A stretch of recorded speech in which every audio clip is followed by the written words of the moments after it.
Hello, boys and girls, and welcome to the Chicken Kitchen. I'm sure you out there, the UFO fans, the UFO researchers, have seen this report. The July 8th issue of the Roswell Daily Record. RAAF Captures Flying Saucer on Ranch in Roswell Region. You've seen this. Everybody has. I've tried, I've looked at this, this image online, your image of this paper online, and it's always real grainy. I never could read it. It never was complete. It only showed maybe a small portion. It left off the rest of the article. And the other cool thing is, this newspaper had a lot more articles on this topic. Interesting articles. I ordered the reprint. You can go, there's a link in below. You can go to the Roswell Daily Record website and you can buy a copy. And they send you the next day also. So you get 2 days. So what we're going to do in this video is I'm going to just read it. This will be like a spoken word version of the article. I think Amazon's here. So we're going to take a look at this article, and we're going to use like a scientific lens, and we're going to use first principles thinking and logic to try to discern what is truthful, what's maybe somewhat factual, and what's just absolute BS. If you were an intelligence officer in the 509th Bombardment Group of the Army, what would you do? What would give you the impetus to go and issue a press release that states anything like this? What is the psychology behind the action of doing something? All the steps that led up to the Army saying, oh, it was just a weather balloon. That's all it was. What are the steps up to that? How do you go from a major in the Army, presumably somebody that was decorated from World War II, in intelligence, I hope the guy's smart, to recognize that a flying disc is not a Mylar weather balloon, or a canvas weather balloon, or a rubber latex weather balloon. So let's get to it.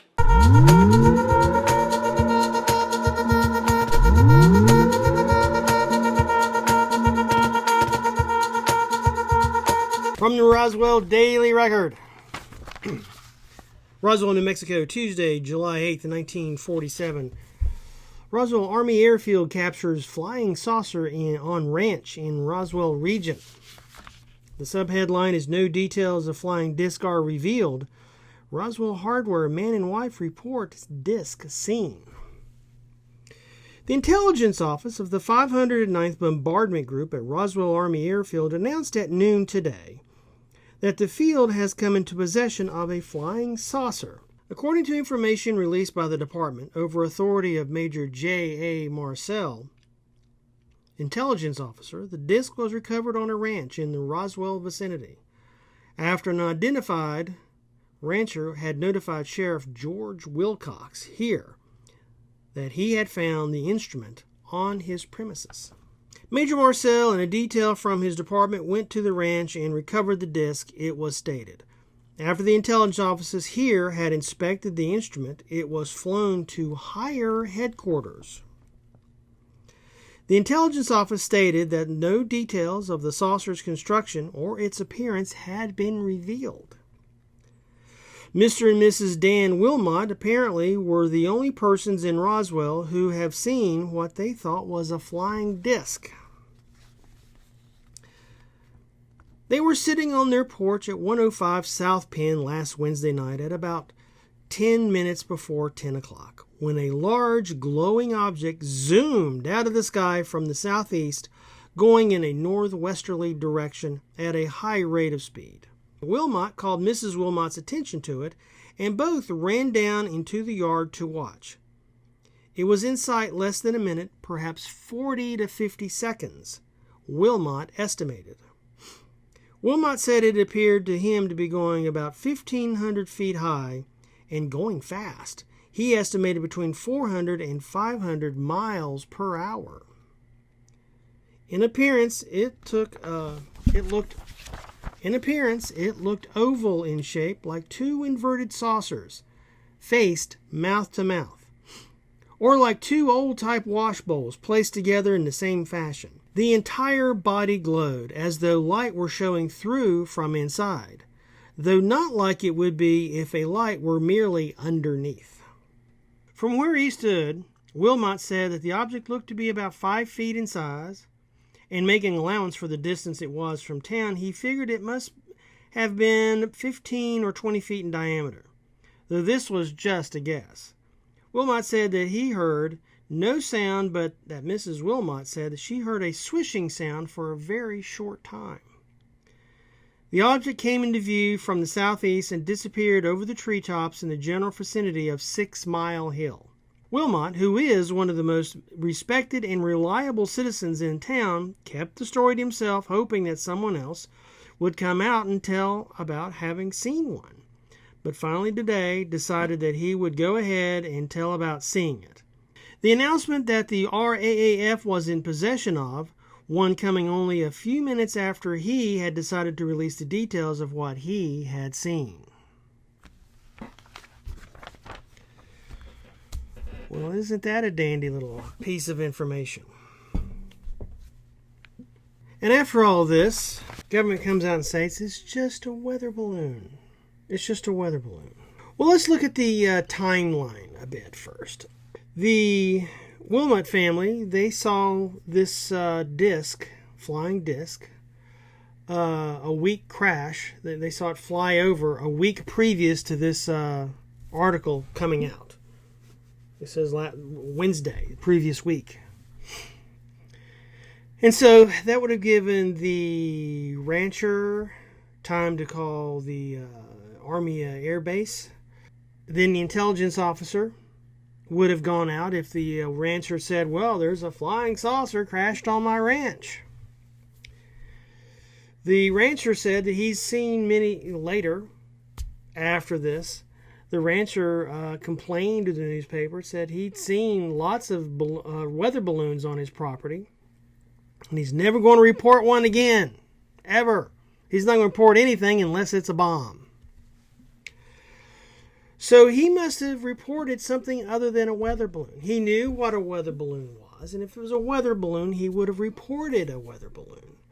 And if a report of a weather balloon gets reported to the base, well, it doesn't go to the intelligence desk. It doesn't go to the head of the intelligence office.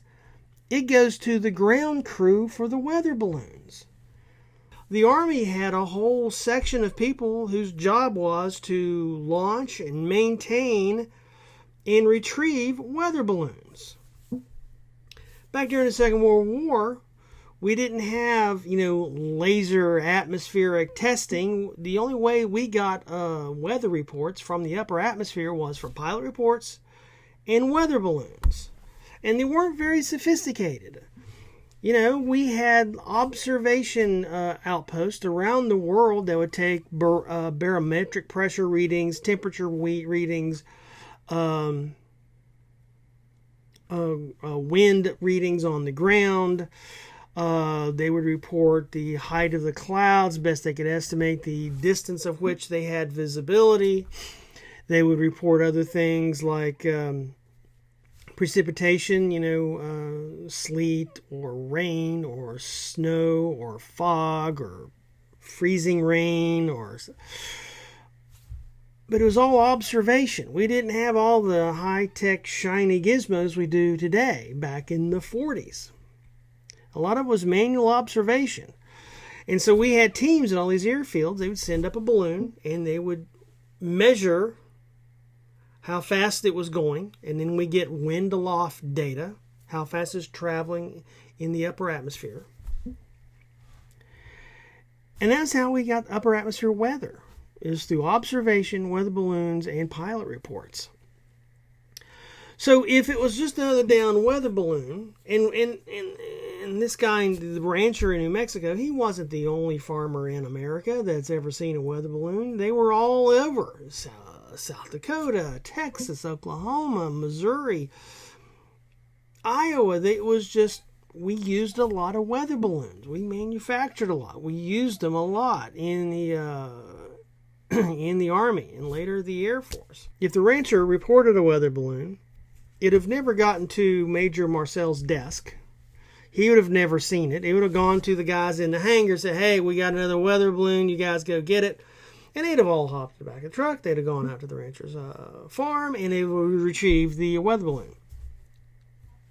And the Roswell Daily Record would have never even heard of that. It's such a common event.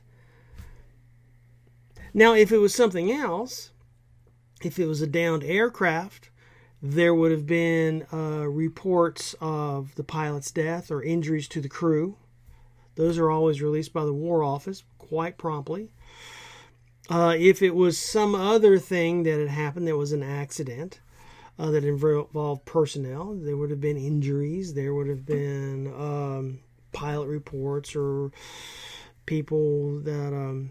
there would have been something else if it involved people. Notifying next of kin comes to mind. Tragedies like that. But it wasn't that. Those kinds of reports, those are sent out to the physicians, to the doctors, to the flight surgeons. But this was not. This was sent to the intelligence desk at the Army Airfield. And within that week of the being cited and this report coming out, the military had a week to go retrieve the disc, do an initial examination of the disc or whatever the object was, make a report to somebody upstream, and then fly it to whatever designation they deemed.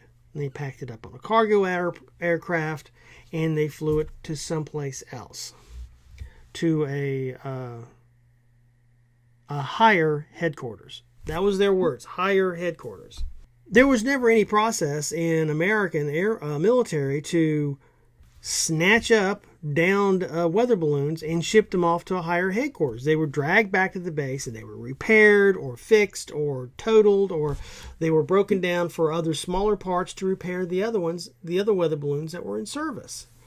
You didn't send it up to a higher authority, and you certainly didn't send out the intelligence service, and you certainly didn't write a press release and send it to the paper. So there's something unusual going on here. I think we can all agree to that.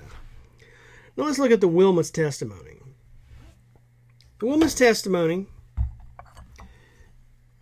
they described it was like two saucers or two old-style wash bowls that were joined mouth to mouth.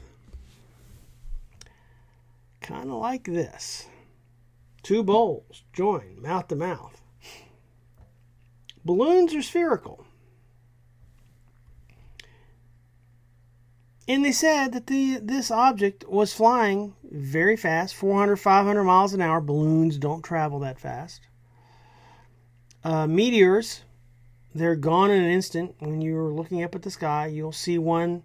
It may last a second. I mean, by the time you see it and try to get out of your mouth, oh, look, there's a meteor. It's already gone. This was illuminated from inside. It was not illuminated from as if it was illuminated underneath. It was not that. They ruled that out. The witnesses said that. And Lazar has always said, because of the gravitational field, it's always like a corona around it, around the craft. And that would kind of match up with Lazar's assertions of how these craft worked. So it really wasn't a meteor because it had 40 to 50 seconds flying through the sky. If you go out and watch and count 40 to 50 seconds, that's pretty much a long time.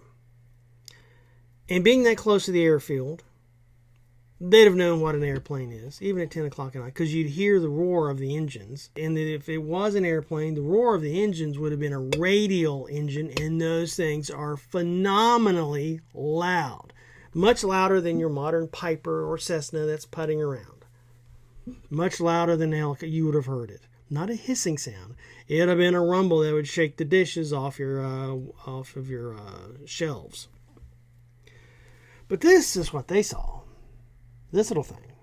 Something like this. Now, it wasn't circular. They're saying it was oval. But the profile kind of matched this. Not a weather balloon. Something like this crashing would have warranted a press release, would have warranted talking to the intelligence officer, would have warranted tasking a cargo plane to come to Roswell, pick up whatever it was, and then take it someplace else, whether it's Wright Pat, whether it's Area 51, whether it's S4, or some other place. You don't do that for a weather balloon. You don't get the airlift command out there to pick up a weather balloon and ship it someplace. You put it on a truck, because a weather balloon is just not worth that much. Or put it on a train. You don't fly it. They could have put a weather balloon in any military truck and drove it to wherever at a much, much lower cost than tasking a cargo aircraft to come retrieve it and take it someplace else. That's using first principles thinking. What would you have done? What would have your processes been?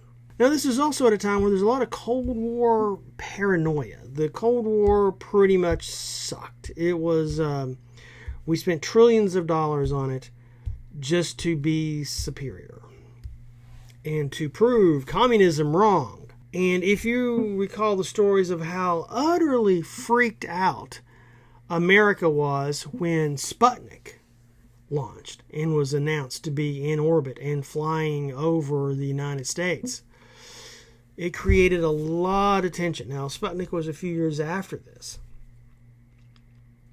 But we, America, and the Soviet Union were always in a battle of who could be better. Who had the most tanks? Who had the most guns? Who had the most rockets? Who had the most nukes? Who had the biggest nukes? If you go back to the library and look up old articles, just get old magazines like U.S. News and World Report or Time Magazine or Newsweek from the 70s and just look through those magazines, one page at a time, one issue at a time, you'll see article after article of how much they had and how much we had in terms of prowess, in terms of crops harvested that year. It was these were two nations that were tit for tat for decades, and it could have ended very, very deadly. And we had a couple of near misses that, luckily, they were misses. So I can see the intelligence officer thinking, well, we need to show our prowess in this to the Soviets. Fresh off of World War II, America is still number one. I can see that being an impetus to release a press release like this. At some point in time, something about this took Marcel's breath away. It was something that got him involved in the first place. I think if I was the intelligence officer and someone said, oh, there's a weather balloon out in such and such a ranch, well, why are you talking to me? What am I going to do about it? I wouldn't go get my intelligence team to go out and examine and retrieve this. I'd have handed it off to the guys in the hangar, the balloon crew. You hand that job to them, not the intelligence guys. It just doesn't make sense. Let's talk about witnesses. I mentioned Lazar before concerning the corona of this craft. We've had a lot of disclosures over the years. Some were slip-ups, some were deathbed confessions, some were made by people still living today who have underwent numerous lie detector tests, and always the outcome was truthful. We've had people investigated left, right, and center on disclosures like this, and they're always attacked by the government. And these whistleblowers, they're always attacked by the government, and yet they do lie detector test after lie detector test. Their story has remained the same for 30, 40, 50 years, or until the day they die. And yet the government continues to attack them. Their credibility, their self-worth, their patriotism. They question their war record. But if you go out on the streets of a big city someplace in America, you'll see homeless people that are mentally disturbed with signs, the end is nigh, or some sort of government conspiracy, or talking about something else that the government is doing. Why doesn't the government come out as hardcore against those people? Maybe because they weren't involved, or they have some sort of underlying mental illness, or they can already have an easy method of discounting what they say. But the people with evidence of they worked in these facilities, saying these things, disclosing what they see as the truth, there's all sorts of ugly things that the government does to attack them. And yet their story never changes. Look at what we did with Edward Snowden. The United States government literally chased him to the edges of the earth. He is now holed up in Russia, under the protection of Vladimir Putin, for disclosing, for whistleblowing, some pretty nasty shit that our government was doing to us. And we've seen. And all the proof came out of, yeah, these programs exist. Oh, here's the data. Here's the email. Here's this, that, and the other.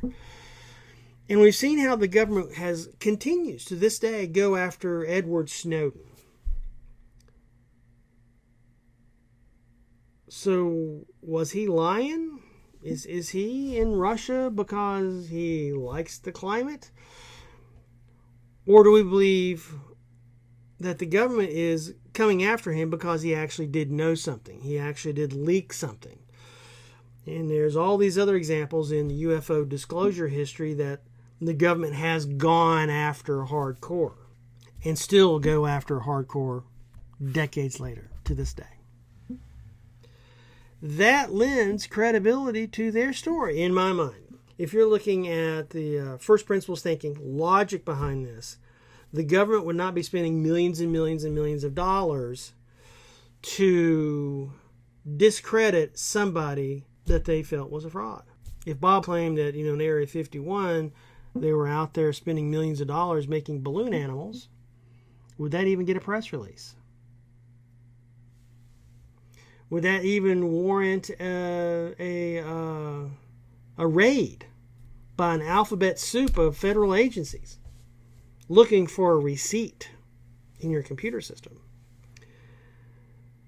Now, we have proven historically that the United States of America will spend enormous amounts of money and manpower and resources to harass, vilify, and prosecute people they feel are whistleblowers. You can always tell the real whistleblowers because they're the ones that's being chased by the government. Very easy to tell. Other testimony has shown that we still have what crashed at Roswell. We're in possession of 9 of them. And one is the Roswell wreck. And all of this is, let's be frank and fair, supposition. All of this is speculative. Until about a month ago. Until the latest disclosure from the New York Times, with senators going on the record saying we are in possession of craft not of this earth. Craft not as of this earth. And we have senators on both sides of the aisle, Republican Marco Rubio, Democrat Harry Reid. Rubio from Florida, he represents the Space Coast, Cape Canaveral. He has to know about what's going on military-wise from that facility. Harry Reid, Democrat from Nevada, home of Area 51, S4 in the Nellis Range, they have admitted that they have covered up millions of dollars being spent on researching these issues. These craft, not of this earth. It's not very often you have two senators admitting to the New York Times that they participated in congressional fraud. Yes, it was for national security. Yes, therefore it's going to get excused, but they did it. They admitted to it. Usually they say, well, no, it was no. We didn't cover up anything. Oh, well, no, this was for national security. They didn't say anything about national security. They are saying they misdirected millions of dollars covering it up to research these vehicles, not of this earth. Their words, not mine. So there you have it.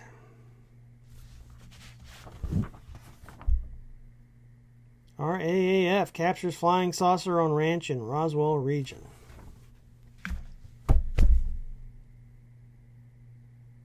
That's a lot to unpack. That's a lot to unpack. Don't take my word for it. Get your own copy, read through it, make your own decision. Use the lens of science. Use first principles thinking, psychology. Why would somebody do this? Why would somebody do that? Figure it out for yourself. If you don't understand the physics of weather balloons, go take a ground school course. Go take a physics course at your community college. They're cheap.